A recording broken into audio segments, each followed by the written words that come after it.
한 재밌는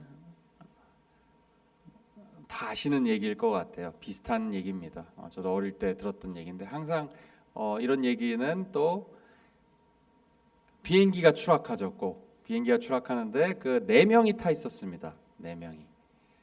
근데 네 명이 타 있는데 이제 기장이 나왔어요. 저는 결혼한 지 얼마 안 됐고 아이도 세 명 있습니다. 제가 먼저 가겠습니다. 그리고 이 패러슈트죠. 그 뒤에 낙하산을 하나 가지고 내려갔어요. 낙하산이 총 4명인데 3개밖에 없었던 거죠. 근데 이제 2명 남았어요. 그러니까 2개가 남았어요. 근데 3명이 남았죠. 근데 그 다음에 그 중에서 제일 똑똑한 사람이 있었어요. 제일 자기가 똑똑하다고 생각하는 사람이 있었죠. 그리고 남은 사람 중엔 또 목사도 있었고 나머지는 어린 아이가 있었습니다. 근데 이제 먼저 이 2개 남았는데 하나를 탁 집으면서 제일 스마트한 사람이 뭐라 그랬냐면은 이 세상에서 전 제일 똑똑합니다. 세상이 저를 필요로 합니다. 저는 가야겠습니다. 그러면서 낙하산을 가지고 내려갔어요. 가방을 가지고. 근데 목사가 이렇게 쭉 보니까 이제 어린아이에게 아주 슬픈 미소를 지으면서 나는 살 만큼 살았다. 나이가 많으신 목사였나 봐요. 살 만큼 살았다. 창창한 앞길이 있는 너가 이걸 가지고 빨리 뛰어내려라. 나는 이 비행기가 이와 함께 그냥 가겠다. 그랬더니 이 보이가 어린아이가 뭐라 그랬냐면은 걱정 마세요 할아버지. 방금 내려간 그 스마트한 가장 똑똑한 그 아저씨는 제 가방을 들고 날아가셨어요. 그렇게 된 거죠. 이렇게 저희는 이렇게 우스갯소리로 얘기를 합니다. 근데 이런 얘기가 많아요, 그죠? 이것 비단 이런 얘기뿐만이 아니라 여러 가지 이런 비슷한 얘기들이 많습니다. 근데 이 비슷한 얘기의 요점은 결국은 사람들이 알 수 있는 것은 교만한 사람을 싫어해요. 교만하고 자기가 잘난 줄 아는 사람은 다 싫어합니다. 누구도 좋아하는 사람이 없어요.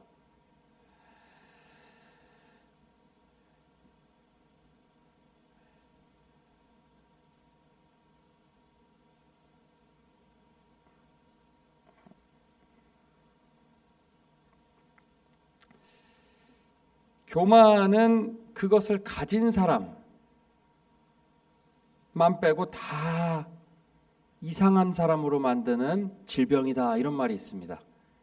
그러니까 교만한 사람한테는 모든 사람이 조금 이상하다고 생각해요. 모든 사람이 비정상이라고 생각하고 잘못됐다고 생각하죠. 교만한 사람들한테는 모든 사람이 마음에 안 듭니다. 성에 차지 않아요. 마음에 안 듭니다. 근데 이 교만이라는 것은 궁극의 적이에요. 무엇의 적이냐? 관계를 망치는 적이에요. 관계. 하나님과의 관계도 망치고 인간관계도 망칩니다. 만약 이 교만을 해결할 수 있다면 관계의 행복, 삶의 행복을 진정으로 누릴 수 있어요. 이 교만을 제거할 수만 있다면. 그래서 오늘은 간단하게 첫 번째로 이 세상에서 이해하는 교만이 어떤 것인지, 왜 교만인지, 그리고 그것을 해결하는 방법이 세상에서 제시하는, 어떻게 보면 과학적으로 제시하는 방법이 있습니다. 그것을 무엇인지, 그리고 그것이 왜 해결할 수 없는지를 간단하게 보고요. 그리고 두 번째로는 그러면 봐야 될 것은 성경적으로 우리가 교만을 어떻게 이해해야 하는지, 그리고 그런 성경적인 해법은 무엇인지 저희가 간단하게 보려고 합니다. 자, 세상에서 이해하는 교만입니다. 교만. 과학이 사람의 모든 것을 설명해 주지는 못하지만 어느 정도 통찰력은 줄 수 있습니다. 하나님께서 주신 창조의 원리와 이런 것을 우리가 발견하고 우리가 연구할 수는 있겠죠. 과학이 말하는 교만에 대한 교만의 근원은 뭐냐면요, 두려움이에요. 두려움. 그러니까 성경과도 어느 정도 일맥상통합니다. 두려움이 무엇을 두려워하냐? 떨어질 걸 두려워하는 거예요. 떨어질 걸. 마치 어떤 거냐면요. 이 암벽타기 하는데 중간에 매달려 있는 겁니다. 암벽타기 하면서 올라가는 거죠. 첫 번째로 뭐냐? 두려워요. 떨어질까 두려운 거예요. 그리고 두 번째는 위로 올라가야 돼요. 올라가고 싶어요. 요 두 가지입니다. 두려움은 무슨 두려움일까요? 실패에 대한 두려움, 어떤 것을 내가 가진 것을 잃어버릴까 하는 두려움, 그리고 다른 사람의 시선에 대한 두려움, 그리고 인정받지 못할 것에 대한 두려움. 이 두려움을 하나로 요약하면요, 어떤 기준에 내가 도달하지 못한, 기준에 부적절하게 되는 사람일까봐 두려워하는 마음이에요. 부적절한 존재, 내가 세상에 필요하지 않은 존재, 저 사람한테 내가 기준에 부합하지 못하는 부적절한 존재가 되는 것에 대한 두려움이에요. 떨어질까봐 두려운 것이죠. 이것에 대한 방법은, 자연스러운 반응은 숨기는 것이에요. 나의 이런 마음, 부적절할까봐 두려워하는 마음, 그리고 실제로 부적절한 상태에 있다고 생각하는 것을 들킬까봐 취약점을, 나의 약점을 숨기게 되죠. 그래서 결국은 올라가려고 하는 교만이죠. 교만은 이것을 숨기려고 하는 것의 반응이다. 숨기려고 하는 것의 일환이다. 그런 반응의 일환이다. 이렇게 되는 것이죠. 어떤 불안정한 감정, 나의 느낌, 열등감 이런 것을 숨기려고 한다 하는 마음이라는 겁니다. 칼 융과 이게 프로이드 들어보셨을 거예요. 아주 걸쭉한 심리학자입니다. 그 학자 중에서 그 여러 가지 심리학자들이 있는데 그 중에 잘 사람들이 모르는 알프레드 아들러라는 사람이 있어요. 굉장히 유명한 분입니다. 이분이 이런 그 사람의 개인의 어떤 감정과 개인의 사이콜로지죠, 인디비주얼 사이콜로지에 대해서 대가라고 알려져 있습니다. 이 사람도 이 교만에 대해서, 삶의 교만이 굉장히 삶을 힘들게 한다라는 것은 알고 있었어요. 근데 이 사람이 이런 얘기를, 방금 제가 드린 말씀은 사실 현대 과학의 사이콜로지죠, 심리학의 근간이 되는 이론인데 이 사람이 사실 얘기한 거예요. 이 사람의 얘기는 뭐냐? 교만이란 것이 꼭 나쁘진 않다예요. 왜냐하면은 자기가 높아질 수 있게 해준다는 거죠. 어느 정도 성취감을 가지고, 목표를 가지고 매진할 수 있게 해준다, 이런 것이에요. 그래서 인간에겐 필수적이라고 이렇게 얘기를 해요. 그런데 과도하면 안 된다, 이렇게 뭉뚱그려서 얘기합니다. 그럼 해결점은 뭐냐? 과학적인 해결점은 뭐냐? 참 흥미롭게도 사회에 더 포커스를 하는 거래요. 자기 자신에게 포커스하는 게 아니고 사회에 포커스를 하는 거예요. 다른 사람을 도와주는 것, 그런 선한 일들을 많이 할수록 교만함이 없어진대요. 그래서 결국은 내 자신에게 집중하지 않고 다른 사람에게 집중한다라는 얘기는 어느 정도 성경과 일맥상통하는 것처럼 보입니다. 하지만 그것이 해결 방법일까요? 그렇지가 않아요.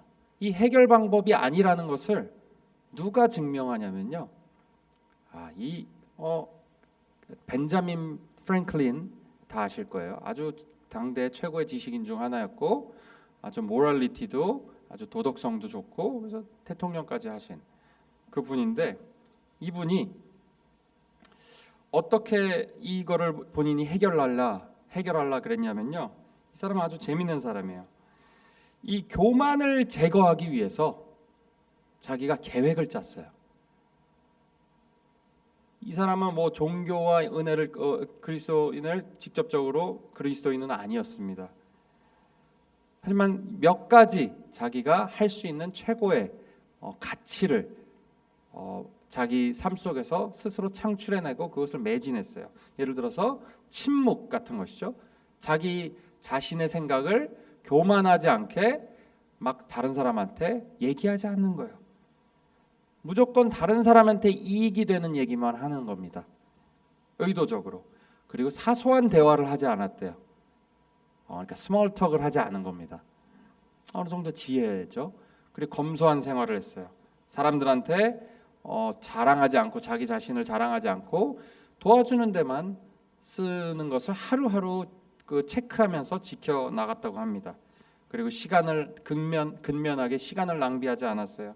유용한 무언가를 항상 몰두하고 불필요한 행동을 다 끊었어요. 그리고 사소한 일이나 피할 수 없는 사고로 인해 마음의 평안을 뺏기지 않는다. 이런 어떤 자기만의 어떤 기준을 만들었죠. 그래서 매일매일 이걸 실천하면서 체크해가면서 살았어요. 그리고 13주마다 다시 이것을 시작해서 또다시 이 리스트를 다시 그 상황에 맞춰서 만들어가면서 아주 철저하게 했다고 해요. 그런데 이 사람이 깨달았어요. 이 사람이 그래서 더 겸손해질 수 있었을까요? 이 사람의 목표였죠. 벤자민 프랭클린이 이렇게 얘기를 했어요. 아마도 교만만큼 억누르기 어려운 자연스러운 열정은 없을 것이다. 그것을 숨기고 싸우고 억누르고 아무리 노력해도 교만은 여전히 살아있고 가끔은 모습을 드러내며 나타낸다. 내가 교만을 완전히 극복했다고 스스로 상상할 수 있다고 해도 나는 아마 내 겸손에 대해 교만해질 것이다. 자, 이렇게 스스로 노력해서 겸손해져야지 노력했는데 결국은 나에게 남은 거는 내가 겸손한 것에 대한 교만이었어요. 겸손에 이렇게 과학적인 인간의 방법으로 절대로 해결할 수 없는 이유가 있습니다. 왜 그렇죠? 한 가지 큰 질문에 대답을 하지 못해요. 왜 그 낭떠러지에 매달려 있냐라는 질문에 대답을 하지 못하기 때문이에요. 모든 인간은 왜 불안정함과 불충분함을 느낄까요? 왜 모두가 두려워하는가에 대한 질문에 답을 하지 못해요. 그냥 현상을 관찰하고 분석하는 것밖에 하지 못하기 때문에 그렇습니다. 왜라는 대답에 답을 하지 못해요. 근데 중요한 건 여러분, 문제가 있을 때 이것의 원인을 찾아야지 과학적인 방법도 해결할 수 있는 것이죠. 근데 그 왜라는 질문에 답을 못합니다. 그렇기 때문에 이 문제를 해결하지 못하는 것이죠. 실제로 삶이 암벽타기와 같다면은 떨어질까 두려워하는 마음, 열등감이죠. 그리고 위로 올라가고 싶은 열망과 목적, 그런 어떤 완벽함을 추구하는, 하지만 그 상황이 왜 우리에게 주어졌는가? 우리가 원하지도 않게 아무나 완벽을 타고 싶은 건 아닐 거란 말이죠. 근데 왜 모두가 암벽에 매달려 있냐라는 것이죠. 그러면 성경적인 이유는 뭘까요? 자, 성경적인 오늘 말씀을 통해서 우리가 잘 알 수 있습니다. 오늘 말씀은 사실은 그냥 겉으로 보기에는 이스라엘 백성, 유대인과 이제 이방인들, 그리고 이방인들이 이제 유대인들을 어떻게 생각해야 되는지에 대한 교훈도 주고 있고, 그리고 유대인들도 결국 나중에 일부분 진정한 이스라엘 백성들은 돌아올 것이다라는 표면으로 보면 이런 얘기예요. 이것도 맞습니다. 하지만 그 내면에 더 깊은 얘기를 하고 있어요. 바로 교만입니다. 교만. 근본적인 얘기를 하고 있습니다. 교만의 원인, 성경에서 말하는 교만의 원인이 무엇일까요? 하나님과의 단절이에요. 하나님과의 분리예요. 그러니까 어딘가 물건도 디펙티브한 게 되는 것처럼 하나님과의 단절, 죄로 인한 단절 때문에 무엇이 문제가 생겼냐면요, 끝없이 나락으로 떨어지는 죄악의 상황에 놓여 있지만 여전히 하나님에 대한 영광, 연결되었을 때 하나님과 이 관계가 완벽하게 좋았을 때 받는 쉐어됐던 영광에 대한 갈망은 여전히 남아있는 것이에요. 그것이 성경적인 이해입니다, 여러분. 그래서 모든 것이 죄로부터 나온 것이죠. 근데 세상에선 죄를 인정하지 않아요. 그렇기 때문에 이게 자꾸 문제가 되는 거예요. 해결 방법도 찾을 수 없는 것이에요. 죄를 쏙 빼놓고 얘기하기 때문에 계속해서 이 뜬구름 잡는 얘기처럼 될 수밖에 없는 것이죠. 이는 하나님의 궁극전 영광에서 멀어진 상태, 끊어진 상태이기 때문에 나의 영광을 찾는 거예요. 계속 하나님의 영광을 통해서 높임을 받는 것을, 높여드리는 것을 통해서 내가 그 영광을 도로 받는 것이 아니라, 하나님과 이렇게 교제하면서 영광을 누리는 것이 아니라 내가 스스로 영광을 만들어내겠다라는 것이죠. 지금 C.S. 루이스는 그래서 교만은 암 같은 존재라 그랬어요. 암. 그리고 모든 다른 악덕으로 이어진다. 반 하나님이다라고 돼 있어요. C.S. 루이스가 그렇게 순전한 기독교에서 그렇게 얘기했어요. 그리고 교만한 사람은 항상 아래로 본다. 그래서 아래를 쳐다본다. 그래서 아래를 보다 보니까 위를 보지 못한다, 이런 얘기를 했어요. 그러니까 하나님을 바라보지 않는 것이죠. 그러면 해결점은 무엇일까요? 당연히 하나님과의 관계 회복입니다. 근데 오늘 말씀에서 보면은 뿌리가 바뀌었다고 돼 있어요. 뿌리가, 나무가 바뀌었다고 돼 있어요. 기존의 돌감람나무에서 아주 질이 좋은 참감람나무로, 올리브 나무죠, 나무로 옮겨졌다고 돼 있어요. 이것이 해결점이래요. 영적인 번영의 나무죠, 풍성의 나무로 옮겨진 상태가 해결점이래요. 이게 무슨 얘기일까요? 로마서 오늘 17절 18절 보겠습니다. 그러나 가지 얼마가 꺾이고 돌감람나무인 내가 그들 가운데 접붙임이 되어 참 감람나무 뿌리에 진액을 함께 받는 자가 되었은즉 그 가지들을 향하여 자랑하지 말라. 자랑할지라도 내가 뿌리를 지탱하는 것이 아니요 뿌리가 너를 지탱하는 것이라. 자, 이게 무슨 말일까요? 생명의 뿌리를 기억하라는 얘기죠. 당신은 생명의 나무, 영적으로 번영시켜주는 나무에 접붙임져졌다는 거예요. 이 의미는 우리의 삶의 가치관이, 그 추구에 대한 목적이 완전히 달라졌다는 얘기예요. 내 자신을 높이는 거, 올라가려고 하는 것이 아니라, 올라가지 말래요. 바울은 자꾸 올라가려고 하지 말래요. 그러면 뭐죠? 열매를 맺으래요. 열매를 맺는 것을 삶의 새로운 가치관과 삶의 가장 높은 가치로 여기래요. 목표로 삼으래요. 그럼 열매가 뭐죠? 관계의 열매입니다, 여러분. 관계의 열매. 내 자신을 높이는 것이 아니라 오히려 내 자신을 낮춰야 할 상황이 올지라도, 내가 정말 고통스럽게 내 자신을 억지로 낮춰야 할 상황이 오더라도 관계를 위해서 참으라는 것이에요. 관계를 위해서 살으라는 것이에요. 그리스도인이 됐다는 것은 삶의 가치관이 완전히 바뀐다는 소리입니다. 목적이 바뀐다는 소리예요. 내가 가장 가치 있게 여기는 것이 더 이상 나의 높임이 아니라 관계라는 것이죠. 관계의 번영이 나의 삶의 목표가 되어야 된다는 것이, 무엇을 하든지 내가 직장에서 만나는 사람들, 가족 간의 관계들, 나의 자식 간의 관계들, 그리고 교회 안에서 만나는 모든 관계들 쫙 한번 생각해 보시면은 그 관계들은 우리는 별로 그렇게 사실 자식도 이제 크면 그렇죠. 우리의 삶의 큰 부분을 차지하지 않아요. 하지만 결국은 내 자신만 생각하는 삶이 돼버리는 거예요. 그렇게 살다 보면 우리가 살다 보면 그렇게 되죠. 근데 하지만 그 방법이 아니라 영적으로 열매 맺는 삶은 너 스스로 맺는 것이 아니다라는 것이에요. 영적으로 열매 맺지 못하는 삶에서 영적으로 열매 맺는 삶으로 바뀌었다는 것을 알아라라는 것이에요. 영적으로 열매 없는 삶이 무엇이죠? 영적으로 열매 맺지 못하는 삶은 마치 뿌리에서 잘린 가지와도 같아요.